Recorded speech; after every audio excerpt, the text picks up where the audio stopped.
நண்பர்கள் அனைவருக்கும் என்னுடைய இனிய காலை வணக்கங்கள்.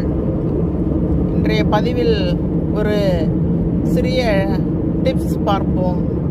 அதாவது, திறமையான நிர்வாகிகள் தங்களுடைய பலங்கள், பலவீனங்கள், ஆளுமைகள், விழுமியங்கள் மற்றும் நம்பிக்கைகளில் வேறுபடுகின்றனர். ஆனால் சரியான வேலைகளை செய்வது என்பது அவர்களுக்கு இடையே இருக்கின்ற ஒரு முக்கியமான ஒற்றுமையாகும்.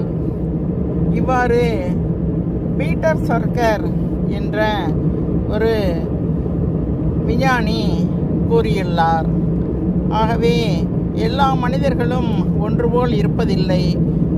5 விரலும் ஒன்று போல் இல்லை அல்லவா? அதை போலத்தான் மனிதருக்கு மனிதர்